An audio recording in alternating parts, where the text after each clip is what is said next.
If you own a manufacturing company and looking to grow in 2026, but you're uncertain what digital marketing strategies to focus on, should you be trying to team up with an SEO agency that specializes in manufacturing companies? Should you be trying to team up with a PPC company that specializes in manufacturing companies? These are all questions we get asked quite a lot. But before we start taking a big deep dive into the different types of platforms and campaigns that you can run to grow a manufacturing business, what bit of advice would you give to a business owner of a manufacturing company? So the biggest piece of advice that I would give to a manufacturing company is setting up some KPIs. You want to check how profitable all of your marketing efforts are. So you want to know how many leads have been generated, where the leads have come from, how quality the leads have been. Have they been high quality or have they been low quality as well? Once you actually have those figures in place, you can predictably scale up or scale down your digital marketing. So certain campaigns you might want to double down on, or certain campaigns you might want to completely switch off as well. So James, for manufacturing companies, what are some digital marketing strategies that you would recommend? Branding or brand SEO, and making certain that you're looking good online, you've got a strong reputation. I think everything needs to start, the foundations need to start with a positive kind of brand SERP of who you are and what you do. So a SERP stands for Search Engine Results Page, and getting that branding right across the board then can lead on to other things of what you can be doing. It will improve your conversion rate on paid ads or social media. Any leads that you get in, the conversion rate would be good. If at the 11th hour, they're going to decide who you're going to go with, branding, I think, becomes very, very important. So I'd say that's the first thing that people need to get right for all digital marketing strategies. My next strategy is going to be AI visibility. I feel like more and more companies are actually looking into this. So what does ChatGPT, Claude, Gemini, Grok, Perplexity say about your brand or about your business? Is it a positive thing or is it a negative thing? And also trying to figure out what it says about your competitors as well. And obviously trying to improve that's really important. Some people call it AI SEO, some people call it GEO, some people call it LLM optimization. But this is going to be a big thing in 2026 and also in the years to come as well. Yeah, I think that's a huge strategy that people need to be looking at with regards to artificial intelligence. More and more people are obviously using AI. The next one for me is filling in the form at FatRank or Promo SEO, which do a commission-based lead generation service for UK companies looking to grow. I think it's important to be looking at your own digital marketing efforts to generate your own leads, but also if you can use some freelancers and outsource some as well, you've got that diversification of leads. So head on over to fatrank.com, fill in the form and see whether they can help you with a no-risk supply of inquiries. Promise you'll also do a very similar performance-based lead generation service as well that you might want to fill in the form with there, and just double check whether you can go and get a third-party lead generation company to top up and start generating you some leads for your business to grow in 2026. Yeah, and then next on the list is Google Business Profiles, so Google Map listings. This is like local SEO where you basically just try and get more reviews. You build out your Google Business Profile in your local area. Now, there's pros and cons to this. I think the biggest pro is that once it is actually ranking, you're going to be consistently generating leads. However, to get from nowhere, like let's say you do not have a Google Maps listing at all, to get it ranking to position number 1, the issue you've got with that is there might be, let's say, a 60 or 100 review deficit. And to obviously get those reviews, you need leads. So it's one of those things. It's like the chicken and the egg. I for one just think it's good for personal branding or for branding of your company. So always try and get the Google Maps listing, but you should always know the pros and cons to it as well. Yeah, for certain. If you're in a local area, you want to try and get those local maps listing. For me, you need to be omni-channel and omnipresent. Yeah. I think the next part is SEO in general, so organic SEO. Can you be building up your website to try and get your website ranking better?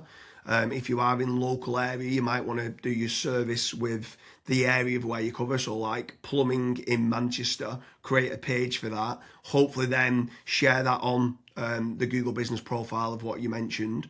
But trying to get organic rankings, the amount of search volume that people are out there searching for different services of what you do, or it could be some blog posts that you could be doing as well. There's different strategies on there that you can be doing, but ideally you want good quality content, build up topical authority, and try and get some third-party backlinks to power up the site to get those organic SEO rankings. I think that's another big part that you need to be doing as part of your digital marketing strategies in 2026. Yeah, and then the next one, which kind of ties back to what you were saying before, James, is obviously organic social media. Now, organic social media, I think it's more of a numbers game. So try to create good content that your audience would actually view. Like I see this time and time again where I look at brands and they've just published maybe 4 or 5 posts on their Instagram profile and they've not been active for 3 years, right? That's not going to drive you sales. But if you can do how-tos, if you can do guides, maybe you can do before and afters, right? If you can do content like that, that way people will see you on socials and they will actually click to actually figure out more about you, fill in the contact form. The caveat to organic social media, yes, it's free to do. It's not like PPC, for example, but it is very much a numbers game. So you want to be consistently uploading, maybe not every day, but at least 3 or 4 times a week. Yeah, for sure. On the subject of social media, paid social ads as well is massive. I'm a massive advocate of the kind of the dollar a day strategy of what people talk about. So if you are going to be taking the time to be posting every day, like you mentioned there, for organic social media, just spending a few pounds on those posts and boosting it. So getting case studies, any awards that you've won as well for reputation, and starting boosting that.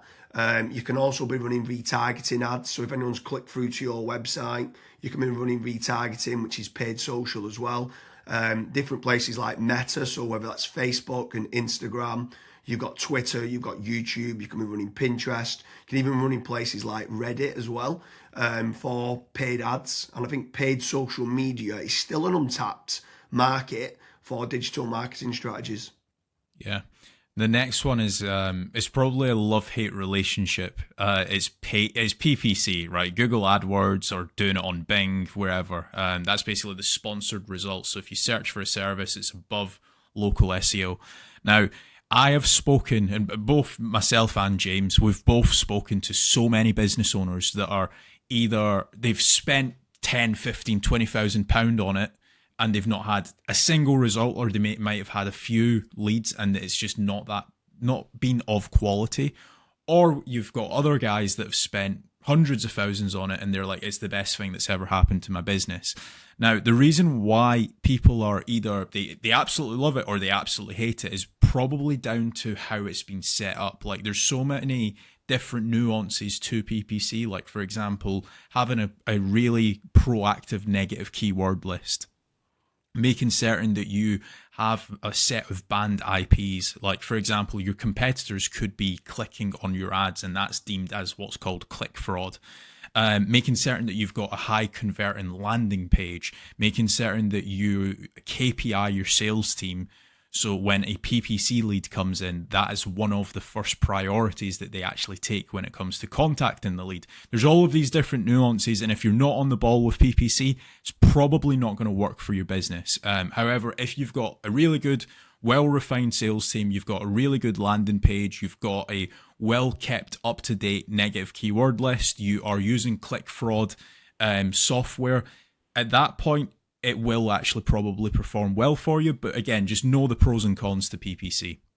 Yeah, for sure. There's certainly pros and cons. There's benefits of using it to get instant leads. But like you said, the amount of people that we speak to that have burnt a lot of budget and not had the inquiries and stuff that's come through as part of the digital marketing is pretty scary. While we're on the subject of paid, obviously we spoke about paid social ads and now you've spoke there about PPC with Google or Bing. I'm going to throw in the mix paid ads on AI platforms. It's not fully rolled out as we're doing this video, but I know that ChatGPT are looking to try and roll out ChatGPT ads Claude, Perplexity, other kind of LLMs might start rolling it out in 2026. I think if you're one of the early adopters and innovators to get on there, I think you could be getting cheap leads or cheap contact form submissions. So it's something to look out for of doing paid AI listings and ads. I think that could be something to look out for in 2026. Next on the list, and this is a little bit out of control. You do obviously have like forums that you can get your brand mentioned in, like for example Reddit and Quora. That very much comes down to the after fact, like where are your customers that you've been dealing with previously, are they actually raving and shouting about you? If they are, then that's a very good resource of getting other people recommending you. So if you can get that, again, it's a little bit out of your control, but asking for reviews, asking for them to recommend you to friends, to people, that can obviously generate you a decent amount of leads and inquiries as well. Yeah, for sure. And the add-on benefits to places like Reddit is that it's getting cited so much now in the AI overviews. So when you spoke there early on about AI visibility, if you can try to get a positive kind of lot of people talking about the products and services of what you do and some reviews on there, it's indirectly then going to help you, or directly actually is going to help you with AI visibility. And then the last one for me is tradesman websites. So like Check a Trade, Bark, or teaming up with a third party lead generation company.